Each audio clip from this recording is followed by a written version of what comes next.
The left continues to kick Trump supporters when they're already down. Will they soon regret this? Let's check it out. And welcome to Rob Schmidt. Tonight, Joe Biden has announced that America United will be the theme of his inauguration. It might be the funniest story of the day, as we couldn't possibly be any more divided. The left wants to rip the soul out of anyone who supported Donald Trump over the last 4 years. And the Biden-Harris, or maybe Harris-Biden administration, sold itself as being far less chaotic than President Trump's. And that'll certainly be true, as it'll be filled with career politicians and D.C. insiders. But it'll also serve as a fantastic reminder of why Americans sent Donald Trump to Washington in the first place. America United, from the plagiarizing co-presidents of the United States, who said this last week. We witnessed two systems of justice. When we saw one that let extremists storm the United States Capitol, and another that released tear gas on peaceful protesters last summer. Are you feeling united yet? All warm and fuzzy? These two race baiters, Joe Biden and Kamala Harris, are here to unite the country. Good luck on that, guys.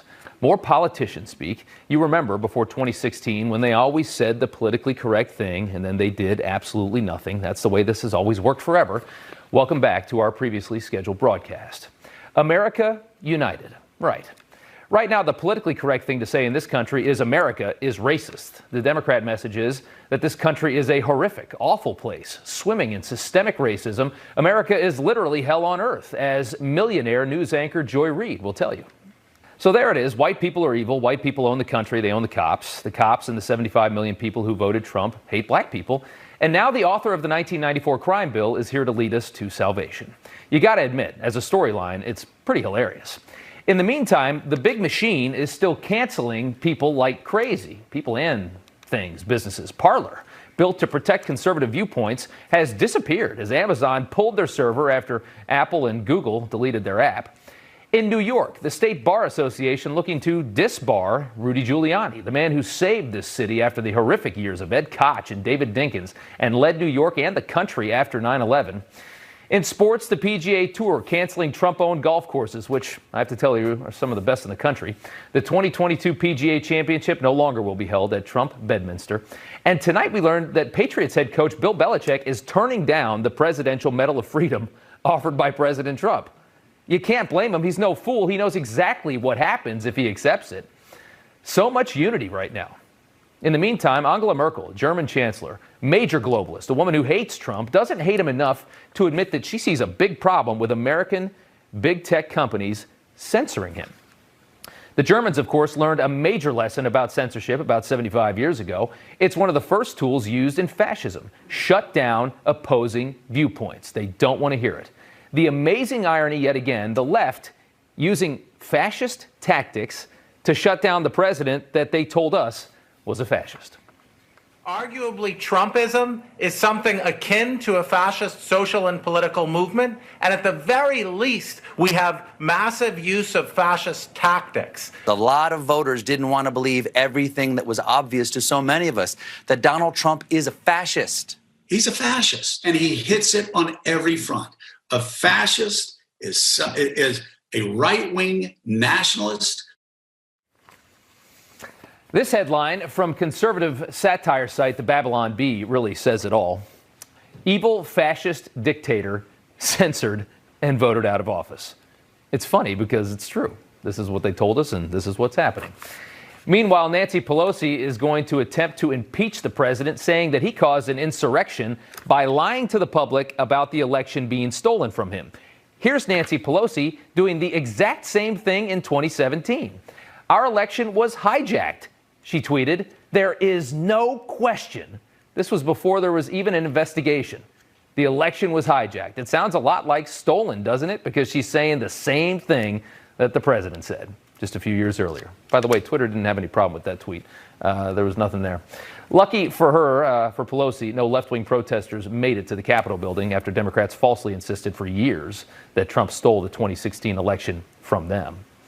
And here's a question for the left tonight. What do you think is going to happen to all these people as you demand the cancellation of anybody that supported Donald Trump? Canceling people just for showing up to hear him talk. You're painting 75 million people as traitorous racists. You clearly just want MAGA people to disappear, but that's just not going to happen. In fact, they're just making the case for Trump stronger with all of this. All of this happening right now is reminding people why they supported the president in the first place. The left, at this point, is drunk on power, and it's not even January 20th yet. They're having the time of their lives right now. This is what they've always wanted. And let's be honest, the left just kicked our butts. No shame in saying that. Now, they didn't fight fair, and COVID, of course, was the greatest gift they could have ever asked for. But a win is a win, and they won. The problem is the left, they're bad winners. They can motivate their base. The media won't have anything to talk about because Trump's not going to be in the picture. Biden will be drooling through his press conferences. Kamala will be as phony as ever. Republicans are going to be angry, motivated, and desperate to get some kind of power back. The Senate is tied right now. It's 50-50. Kamala's 51. The House is barely in Democrat control. The 2022 midterms are going to be really, really interesting. And the libs may look back on this moment and all they're doing right now and really regret it. Oh, and also, just to light the Republican fire even hotter, Nancy Pelosi determined to impeach the president a week before he leaves office anyway. So much unity. We're just so united. All right, for more on this, Texas Congressman Brian Babin joins us now.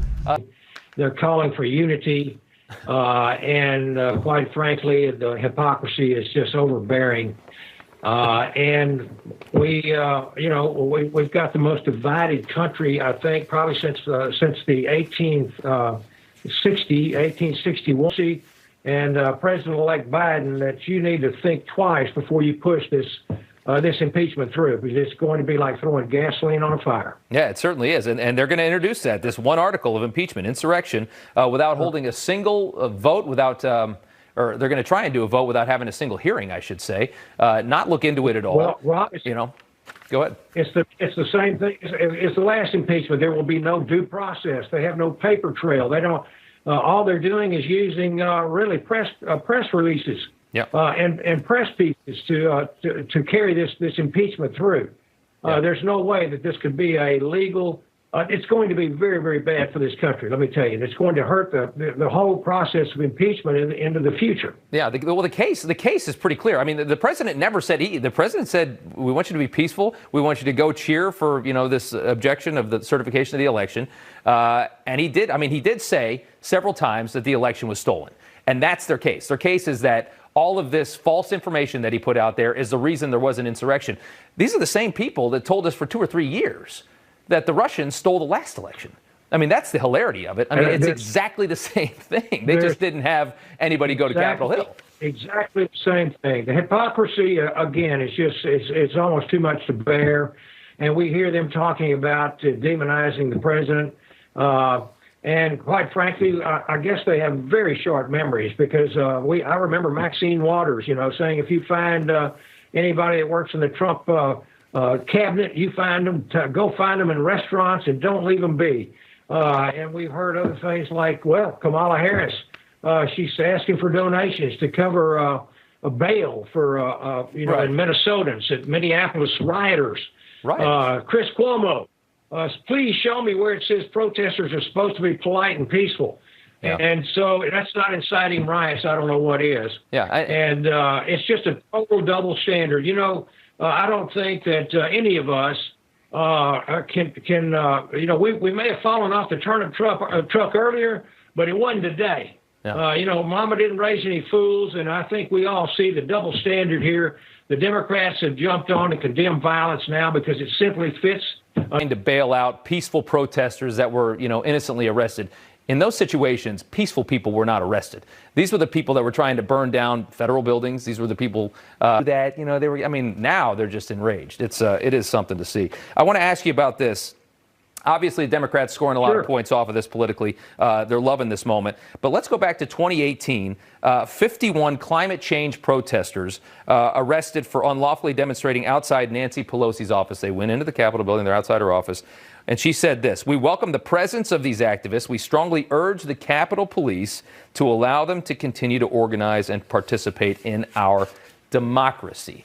Obviously, it's two very different stories. I'm not trying to say that these people did the same thing as what we saw on Wednesday, but she welcomed it at that point. What do you think?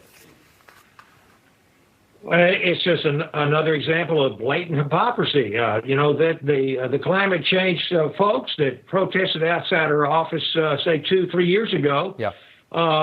That's part of their agenda. The radical wing of the Democratic Party simply is the one that controls what their agenda is, and so she's going to talk nice with these folks. But you have the 74 million deplorables, which I'm one of, that believe in a patriotic and strong America and a president like President Trump.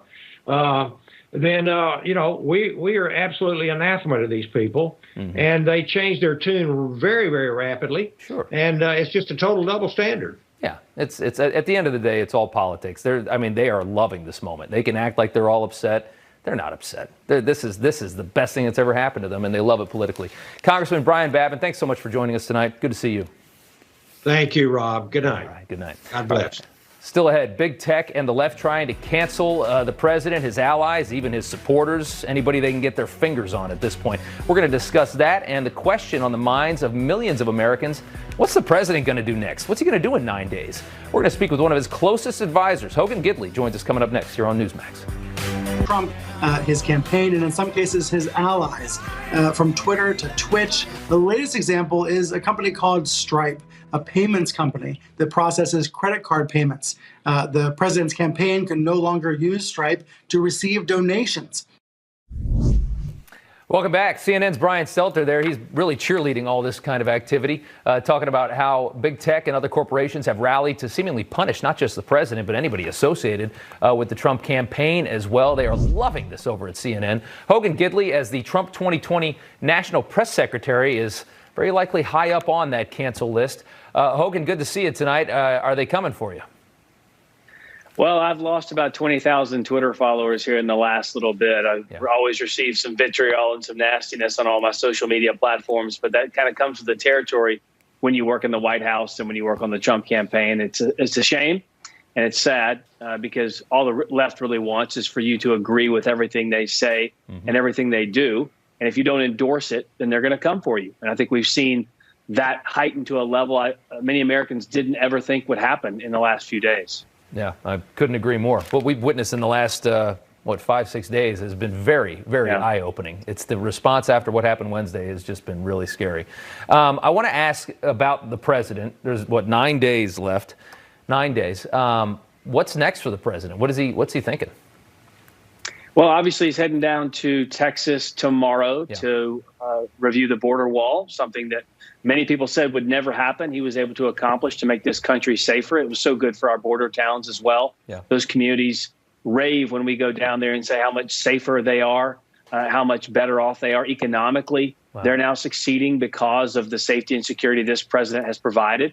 And then, as the president said, he's going to move toward a peaceful transition of power for Joe Biden. So that's all that I know of that's on tap for the next few days. But I know that they're looking at several things over at the White House as it relates to big tech. I don't know what they're going to do, if in fact they're going to do anything at all. But I think that the American people are clamoring for some type of relief from this oppressive action from so many on the left and so many in these social media platforms. Yeah, that's true. I mean, the president's still in control for another 9 days. It's an interesting time. I want to ask, we were just talking about you. What's your move? What do you do? And how hard do you think it'll be in this culture right now with what we're seeing? How hard is it for you to move on to another job? I'm not sure. Look, I'm looking at a lot of options. I've been contacted by several folks. Obviously, I'm trying to finish out my time here at the Trump campaign and do a few things to finish out his term as well. Look, being in a White House, you get to meet so many people in so many different businesses across the world, not just here in this country. 75 million people supported this president. There were a lot of donors out there who believe in conservative causes, who believe in the policies that this president put in place. Yeah. And I know that there's so many on the left right now are vocal and refusing to acknowledge that other people have other opinions, and they tend to demagogue those who don't agree with them. But the fact is, half of this country believes something different than do so many of the Democrats. And, we're going to have to make money somehow. We're going to have to be employed somehow. Just what that looks like for me and for others in the campaign and the Trump world, remains to be seen.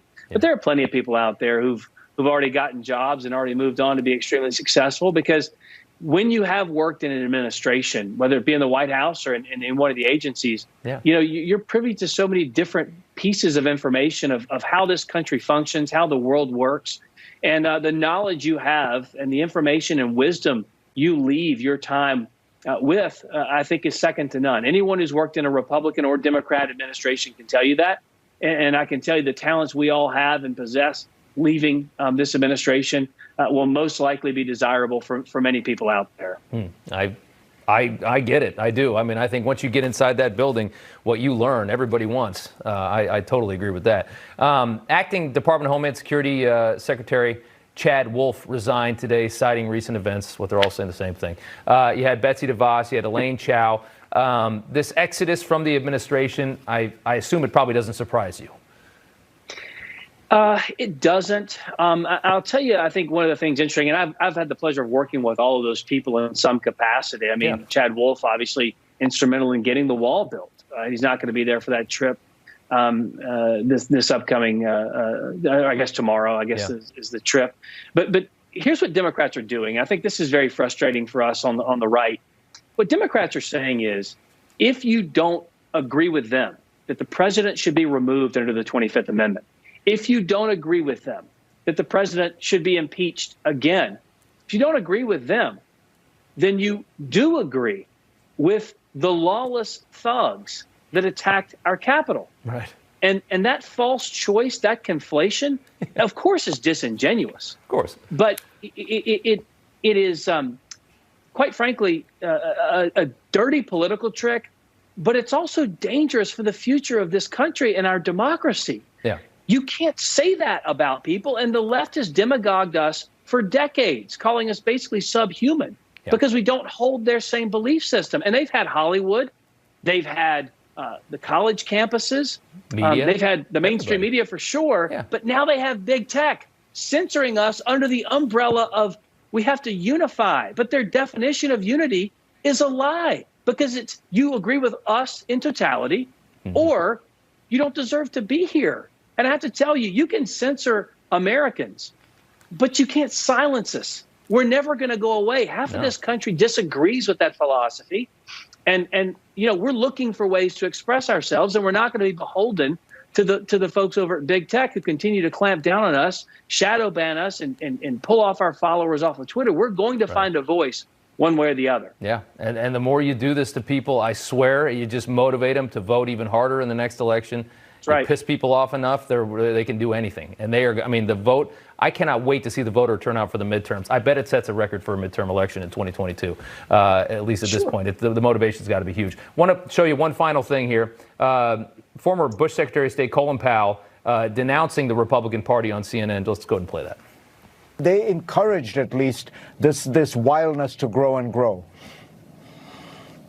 They did, and that's why I can no longer call myself a fellow Republican. All right, so Colin Powell is no longer a Republican. What's your reaction to that? I mean, okay. I don't know that it changes things much. I don't know the last time he actually voted for a Republican by his own Do you think others will follow? Look, I don't think so. I think the core values of this party are there. They're strong. Yeah. This president gave us the ability and understanding that it's okay to fight back, to not kowtow to the mainstream media and not be pigeonholed into some type of stereotype just because the left wants it that way. I mean, their hypocrisy on the left knows no bounds. We saw when they allowed this country to devolve into ruin with billions of dollars of damage over the summer. Yeah. We called that out. We said, you can't do that. You have to be safe. You have to be peaceful. You can't attack cops. And then we saw what happened on the Capitol steps. We saw what happened in the halls of Congress with those people violently ravaging so much of our Capitol building. And we called that out, too. You cannot attack innocent Americans. You cannot attack our first responders or the brave men and women of law enforcement. And you can't attack our federal buildings. You can't play the double speak. We've been consistent about this. Yeah. They haven't. No, they haven't. They're full of it, and I think everybody knows it. Hogan, good talking to you as always. Good to see you.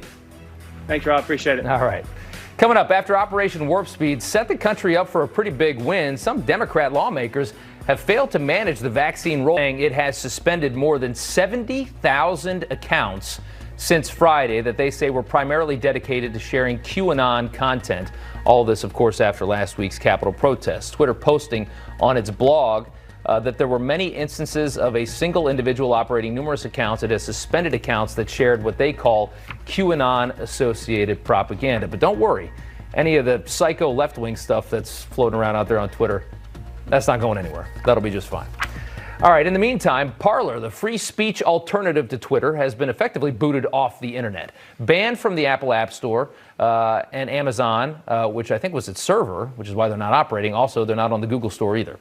We're in a pretty dangerous place in this country when it comes to free speech, especially free speech online. So where are we going to go from here? We're just going to evolve of this. We're going to ask now Will Chamberlain. He is the senior counsel at the Internet Accountability Project. It's a big tech watchdog group. Will, thanks for coming on the show. First, just react to the Twitter announcement. 70,000 they've deleted. I mean, it's surprising that's that low. There have been a lot of people with, I think the Daily Caller account just announced that it had lost 70,000 followers by itself. So I would be surprised if it really is that low. I would think it's actually somewhat higher. But not surprising, I guess, in the aftermath of, if they're going to ban the president of the United States, I'm sure a lot of other accounts are going to get banned too. Yeah. Democrats say these are privately owned companies and they can do anything they want. What's your response? Well, it's remarkable to see the Democrats adopt like purist libertarian propaganda. I expect they'll start chanting Milton Friedman's name anytime now. In reality, the debate about whether or not private companies have unfettered discretion to deny service to people has been settled in this country for 100 years. They don't. Common carriers have to give people service. In 1964, we passed the civil rights laws that made it clear that that discretion wasn't unlimited. So the question really is, how much discretion should Facebook and Twitter have? Yep. And my answer is that they shouldn't have the discretion to silence the vast majority of lawful speech, that you should have a meaningful right to be using these platforms because they're the center of public discourse in 2020. I mean, you can't be a journalist without a Twitter account. So Twitter, Jack Dorsey should not be in charge of who gets to be a journalist. That's a good point. Parler issues this lawsuit. They file a lawsuit against Amazon, which is the reason they're not on the internet now. Do you think that anything's going to come of that? Will they get a fair shake in this lawsuit?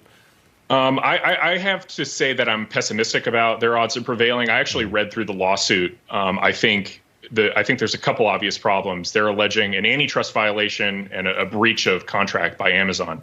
The antitrust violation has issues because they don't allege specifically an agreement between Amazon and Twitter, which I think will probably mean that that claim will get dismissed.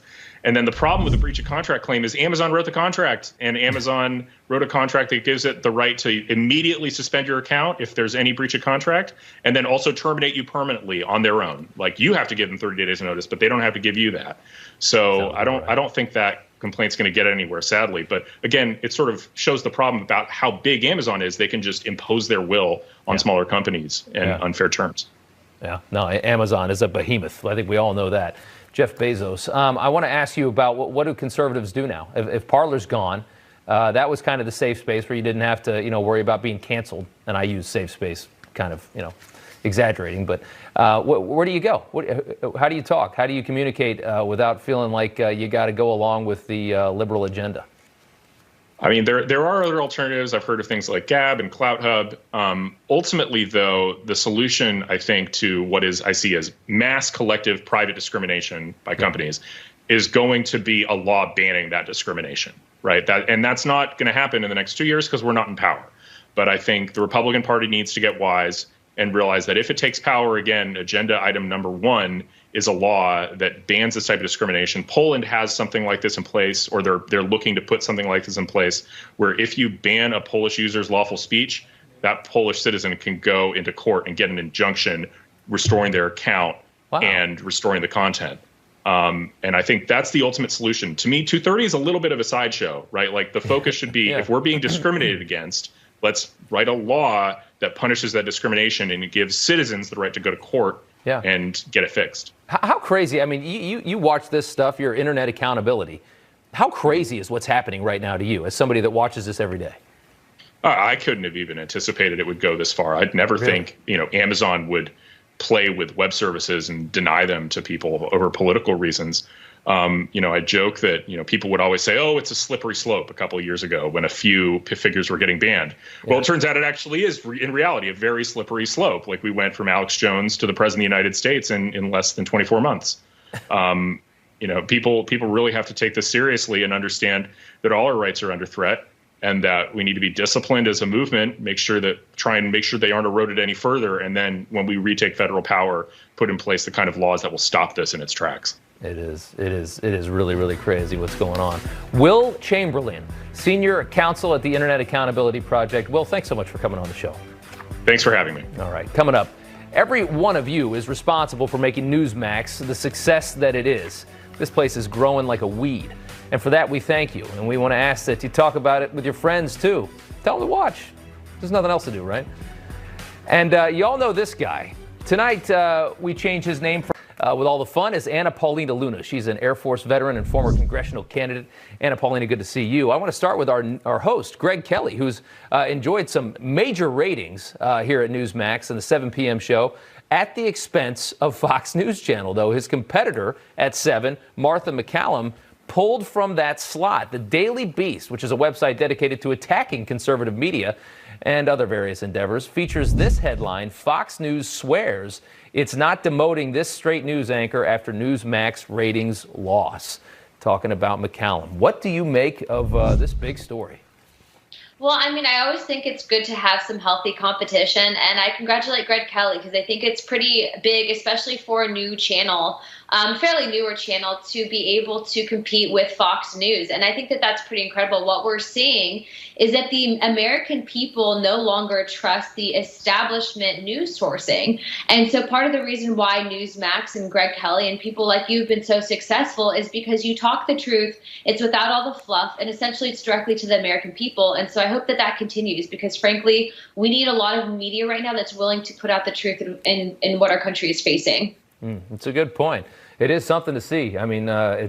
People have to understand the ratings difference when you're starting something up versus the behemoth of Fox News, which is the best channel on cable. That's a tremendous victory. To take them down even for one night is just unbelievable. And now that slot change, that means a lot. More news from the left, Anna Paulina. New York's Governor Cuomo, very important guy, an Emmy Award winner now, wrote a book on all of his COVID successes despite New York's worst in the U.S. status. His Highness now delivering his State of the State in 4 parts. And in part 1, he says something that a lot of people have been saying for a long time. Let's take a listen. Simply cannot stay closed until the vaccine hits critical mass. The cost is too high. We will have nothing left to open. We must reopen the economy, but we must do it smartly and safely. It's just unbelievable. It sounds very familiar. Who else might have said this over the last 9-10 months? Take a listen. We're opening up our country. People want our country to open up. Now, we want to do it in a safe way. We want to make sure safety, you know all about social distancing and washing your hands and all of the things that we're supposed to do. Could you believe when you saw this come out today, Anna Paulina? When I saw it, I wasn't surprised because there's been a lot of hypocrisy. And I do think that 2021 will be the year that we will realize how much hypocrisy there currently is in politics. Yeah. But when I saw it today, what really it did anger me because there's been so many businesses, so many people who have literally had their lives destroyed because of this bureaucracy that we see in politics, where they essentially have the facts and they choose to make it political, all the while knowing it's going to impact the American people. I do think that Cuomo is concerned. I think that he realized that he might be primaried by even a more moderate Democrat who doesn't necessarily appreciate what happened in New York City. Yeah. I would hope for it to be a Republican, but, I would even support anyone pretty much against him at this point because what he did was damaging. Oh, yeah. To me, it indicates just how political this was. This was simply, we got to get Trump out of office. We got to shut everything down. The moment Trump was gone, now he can admit that everything should have been open this whole time. And just imagine how many business owners are now realizing that the only reason they got shut down was because Andrew Cuomo had a political agenda. It makes me really angry. I want to talk about Arnold Schwarzenegger. Great actor, great bodybuilder, but he's starting to get a little bit weird. Here's his comparison on last Wednesday's riots. Take a listen. Start with this one. What do you think? I mean, what they're doing is dangerous. They are classifying Americans. Mind you, there was millions of people, if not hundreds of thousands of people there, and they are taking a select group of people who made very bad decisions, in the words of Ilhan Omar, right? And essentially did not make us look good. And eventually what ended up happening is you have people now taking this event and politicizing it and turning it and comparing it to the Nazis, which it simply isn't at all. But the problem is that it's dividing the country further, and it is classifying really Republicans, I think, as something that we're not, which is terrorists, and it's wrong. It is something else. They love that comparison of Nazi stuff. I don't know where they get it. It's not good though. Anna Paulina Luna, thank you so much for joining us. Good to see you.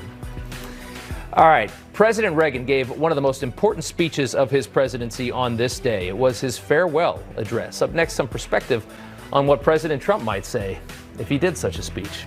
What will be the best things that came out of this presidency ending on a low note? Stay tuned.